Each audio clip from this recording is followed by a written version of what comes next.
What's up, guys? It's me, Michael Gibbons, and I apologize for not making a video in a very, very long time. I have been totally busy these past couple weeks cleaning and redecorating my whole house, up from down. It's just taken the energy out of me. But I'm back now, and now we're gonna react to a video that I found on #1 trending on YouTube called "What happens if you throw an elephant from a skyscraper?" That's a very interesting question.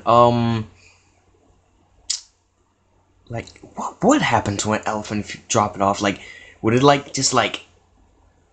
does it like explode, or like does like when it falls, does like its body does the bones just like break and it's just all floppy, or like, I mean, I guess it's because like I mean, that saying, it goes with that saying, the bigger you are, the harder you fall. So I bet they might use that saying in this video. I'm guessing that. But let's get in on it. Let's start this video by throwing a mouse, a dog, and an elephant from a skyscraper onto something soft, let's say a stack of mattresses. The mouse lands and is stunned for a moment before it shakes itself off and walks away pretty annoyed, because that's a very rude thing to do. The dog breaks all of its bones and dies in an unspectacular way, and the elephant explodes into a red puddle of bones and insides and has no chance to be annoyed. Why does the mouse survive, but the elephant and dog don't? So the elephant actually blows up. Oh my god, I was just kidding about that. I was just kidding about that before, like, I was just being sarcastic, but the elephant really does blow up. Good God, it's... God. The answer is size. Size is the most underappreciated regulator of living things. Size determines everything about our biology, how we're built, how we experience the world, how we live and die. It does so because the physical laws are different for different sized animals. Life spans 7 orders of magnitude, from invisible bacteria to mites, ants, mice, dogs, humans, elephants, and blue whales. Yeah, blue whales. Every size lives in its own unique universe right next to each other, each with its own rules, upsides and downsides. We'll explore these different worlds in a series of videos. Let's get back to the initial question. Why did our mouse survive the fall? Because of how scaling size changes everything, a principle that we'll meet over and over again. Very small things, for example, are practically immune to falling from great heights, because the smaller you are, the less you care about the effect of gravity. Imagine a theoretical spherical animal the size of a marble. It has 3 features: its length, its surface area, which is covered in skin, and its volume, or all the stuff inside it like organs, muscles, hopes and dreams. If we make it 10 times longer, say the size of a basketball, the rest of its features don't just grow 10 times. Its skin will grow 100 times, and its insides, or its volume, grows by 1,000 times. The volume determines the weight, or more accurately, mass of the animal. The more mass you have, the higher your kinetic energy before you hit the ground, and the stronger the impact shock. The more surface area in relation to your volume or mass you have, the more the impact gets distributed and softened, and also the more air resistance will slow you down. An elephant is so big that it has extremely little surface area in ratio to its volume, so a lot of kinetic energy gets distributed over a small space, and the air doesn't slow it down much at all. That's why it's completely destroyed in an impressive explosion of goo when it hits the ground.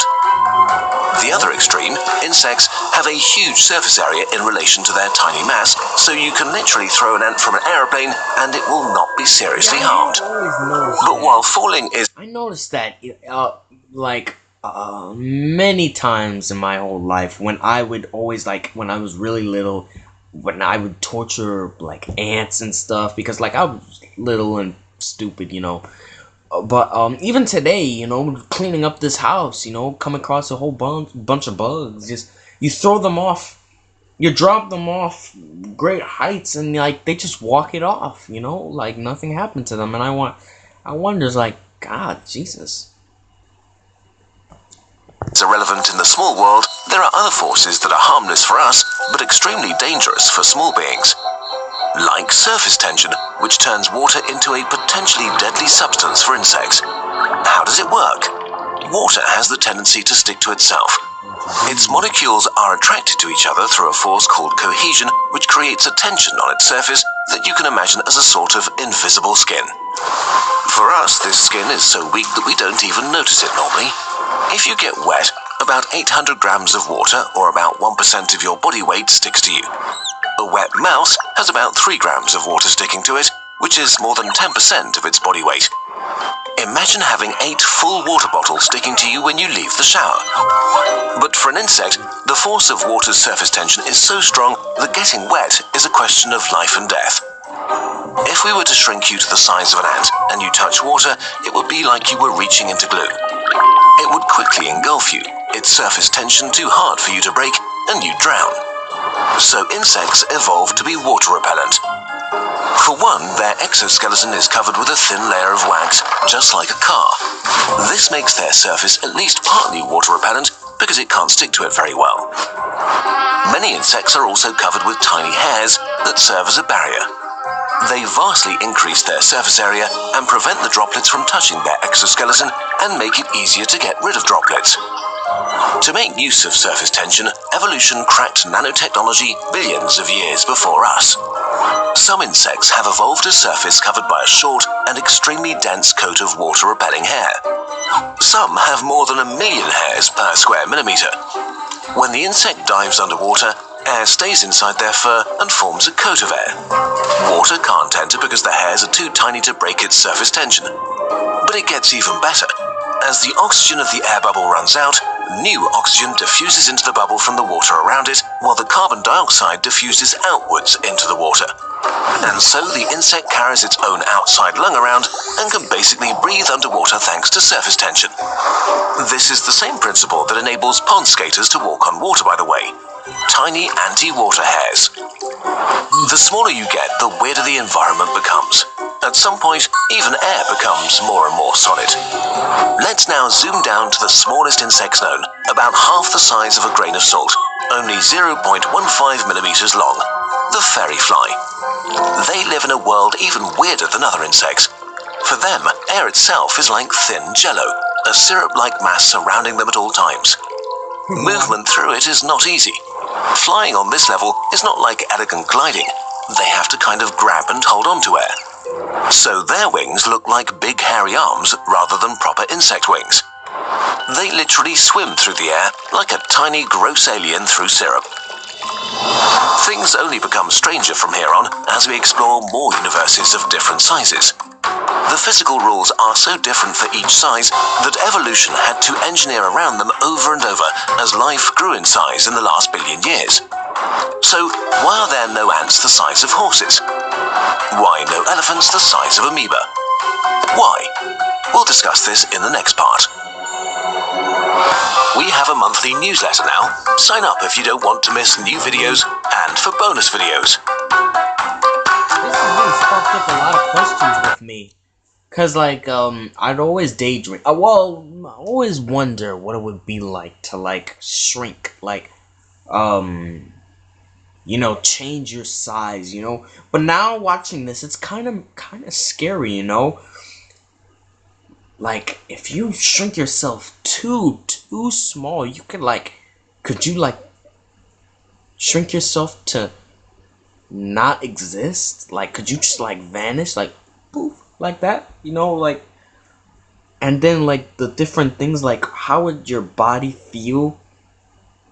And like, would it be just like how you are now, but just like everything around you is just really big? I mean, that's how I would imagine it, but it looks like it's more complicated than that. It looks like if water falls on you, you know, it's like dangerous, you know, there's a lot of things, and dust and air. It's just like I mean, I don't want to like shrink that small. I'm thinking like something like around like 2 inches tall. Yeah, like around 2 inches tall. Things can't hurt me that bad when you're that small. I mean, like he said, the size of an ant. I'm guessing he's talking about the tiny ant like this, but I'm thinking about just like, 2 inches small, you know. Um, but yeah, if you, well, if you enjoyed this video, like, comment, subscribe, and share, and I will be doing more videos every day from now on. I promise you that.